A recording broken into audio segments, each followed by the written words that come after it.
Hi, bird. How are you doing? How are you doing? Hello. Hi. Do you know where Jill lives? Where's Jill? See you later. Hi. Oh, hey. Where's your bike? Oh, just down there. It's okay. You sure? Yeah, Look at it. it's fine. The parakeet will look over it. Shooting it raw? Yes. Shooting it raw.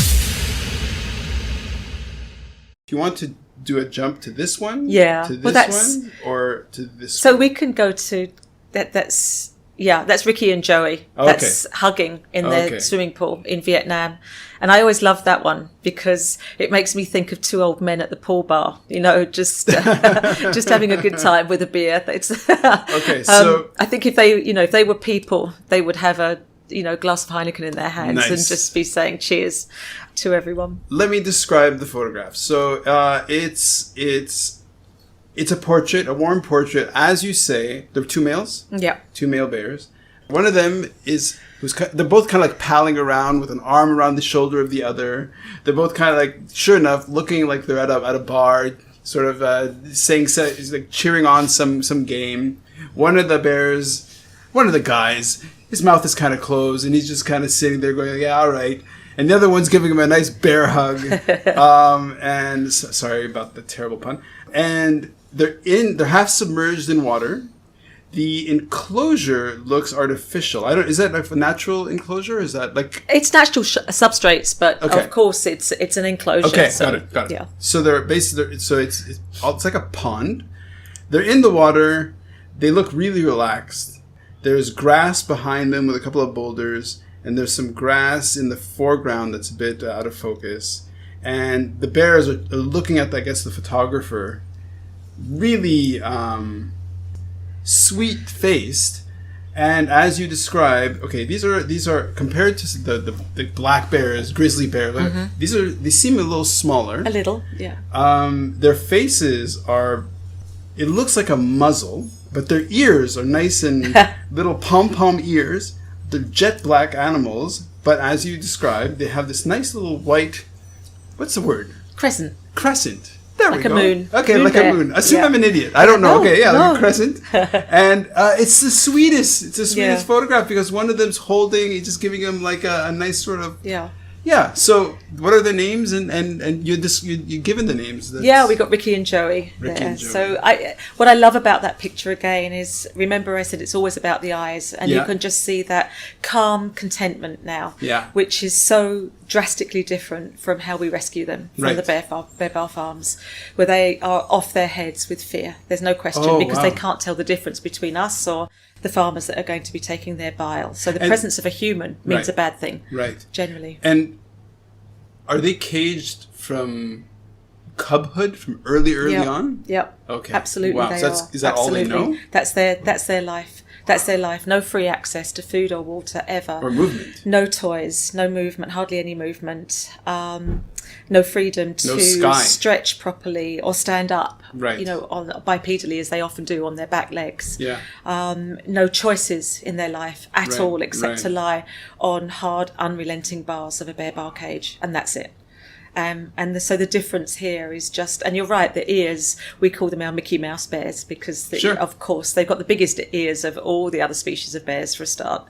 And they have to be the most forgiving of species. Mm-hmm. They just have to be, because we would never be that forgiving if Right. that had happened to us. So, yeah, it's far, it's light years from how they've come in the past, and that's why these pictures are really worth celebrating, and these are the pictures that are compelling people to work with us and support us and celebrate the end of bear farming.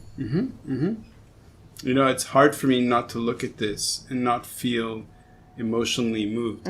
From your face, from this, also the description, it's one of these things where you're like, oh, the cruelty of it. And yet there's no finger pointing really that you can do at any point. Really, Right. Can you? I don't. Right. Like. Well, no, I mean, that's not the way we operate. Sure. Of course, we have our deep concerns about the industry. And I think that's one good thing about Vietnam, is that the government have really recognised the industry for what it is. You can't humanely extract the bile from a living sentient animal. No. You cannot. No. You're invading their whole system. course. You're puncturing their abdomens and their gallbladders, either with a 6-inch spinal needle to extract the bile, or you're actually physically cutting in and creating a fistula or a hole Wow. into their abdomen and gallbladder. Wow. So there are several ways of bile extraction, but they are all invasive, and they will sure. all ultimately kill every single bear on a bear bile Yeah, farm. yeah. Every time. Yeah, yeah. The consequences that we see from incredible psychological as well as physical For sure. issues is Well, sustained indescribable. torture, right? It's So, indescribable. yeah. So it's something that they've only known through decades of their life if they live that long. Right. So by the time that we rescue them, we call them our broken bears. Sure. They're just totally broken. Oh, for sure. So you're surrounded by companion animals. You understand companion animals as well, right? Mm-hmm. So dogs and cats, and you, for somebody who has that as a frame of reference. Okay, let's start with somebody who doesn't have dogs or cats and doesn't understand that these are sentient animals they all have personalities, they all have identities, they all have senses of self and places in the world. Yeah. And clearly a bear, well, to me, I say clearly, because to me it's not a leap to make this notion of sentience with a bear who, as you describe, has only known caged life.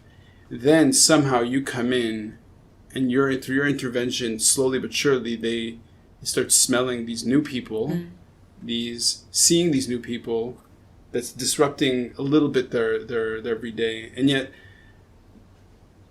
have you participated in that moment of transition where all of a sudden they start seeing, like, hey, wait a second, the game is changing? Oh, hundreds of times. Wow. We've rescued over 600 bears. So it's, every bear is different. Like, we're different. Every bear has different characteristics and personalities. And you've got to just wend your way through those personalities and figure out who they are. There was a very amazing woman many years ago. She died of breast cancer. Her name was Elsa Paulson.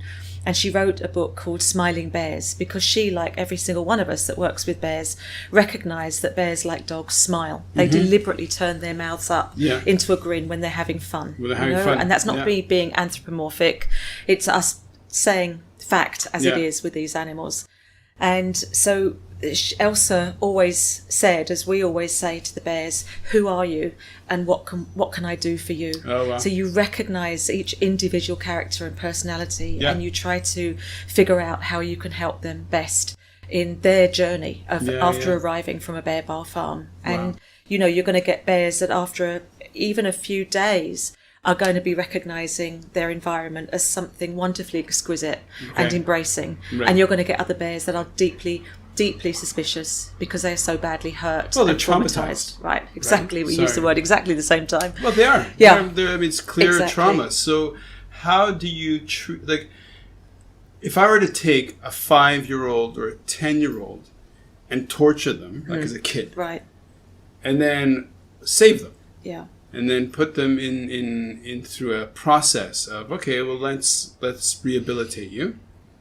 So with a human being, we have a imperfect, but we have an understanding of when you're dealing with this kind of trauma, how to start, opening the crack in the door so they can sort of see that light coming through or whatever. So what is that like with a bear in terms, like, I can imagine, like, I've dealt with animals that are clearly traumatized, and each one, I mean, that has the wound. Some are going to respond more positively than not. Yeah. And you're beginning to experience a typical Rand question. Where's the fucking question? But so the question is, with a bear, can you give us an example of a moment where it is a literal breakthrough in their traumatic? Yeah, I guess it turns from fear to curiosity.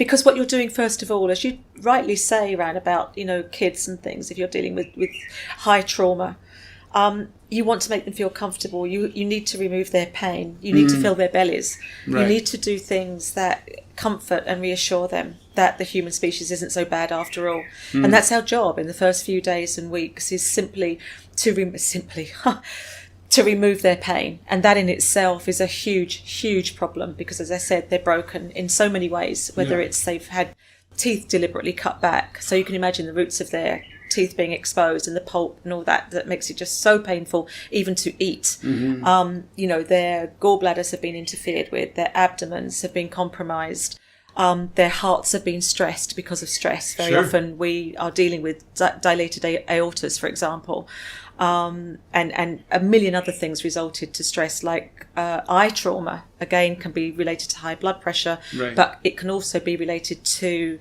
the food, that they're not getting enough vitamin E, and also the infection travelling around their bodies that often reaches their eyes and disables their eyes as well. So there's a ton of things that we just need to look at each bear and figure out where do we start? First of all, so we remove the pain through various procedures and surgeries. And it could be multiple surgeries, to deal with a lot of different aspects. Psychologically, of course, the feeding of the animals, to give them food that they've never even thought of, let alone tasted, on the bear bar farms, and even that knocks them out of their comfort zone. When you give them a whole smorgasbord of fruit or like something, and they're like, wow, they because they've had gruel, literally porridge congee on bear bar farms for all of their lives, generally, until you give them something that a bear should eat. And and even then, if you're giving them something perhaps highly acidic and they've got tooth problems, when they're trying to eat that, then the acid is is causing them discomfort of the mouth. So all of that sort of thing has to be gauged and looked at, and how can we provide you with the most comfort, until we can remove your pain and get you feeling trust again. So let's go back to Ricky and Joey. How long after their introduction to one another was this photograph made? Oh gosh, I can't tell you. I can't remember. Every bear again is different. The integration is very, very complex. Right. It's like us. Sometimes we get on with people, sometimes we don't. And bears are exactly the same. They're a solitary species in the wild. Okay. So it's not a case of just throwing them all together in lovely groups like dogs, perhaps, that might get it on better in a pack. Right. Bears are not pack animals at all. So it's trial and error. So you're putting them into dens after you've got all the issues, the medical stuff, put away, then you're putting them in dens next to each other, so they're within the sight, the sound, and the smell. And indeed the touch. They can be putting their paws through the bars of the cage, and sometimes they can just be patting each other gently, on the bodies, on the faces. Sometimes they can be lashing out, and you realise that's not a very good fit, so you're just changing the animals around and pairing them up based on their level of interaction with each other and how much they want to interact. And sometimes you would never see a success. We've had a couple of female bears that absolutely just want their own company and no one else. Look, it's like with dogs. Some dogs are just so traumatized that they'll never really chill. But in the same way, just like people.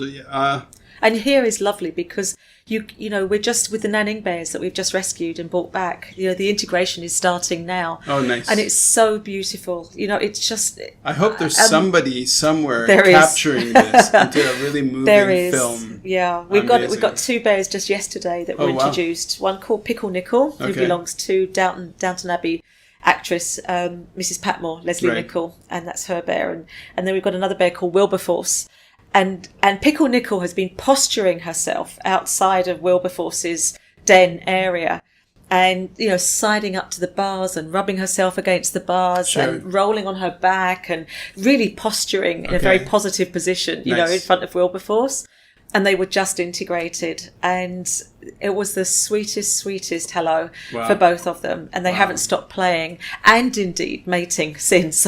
Nice. So, even though the boys are castrated, what are you gonna do? You know what I mean? It's still hardwired, So and it's it's mating season, and the girls are are open to a bit of company, and Sure. it's just wonderful, you know. And the Yeah. only thing that breaks my heart is that they've waited 8 years, you know, for that moment, and now suddenly the spring is in their hearts. Nice. Well, nice way of putting it.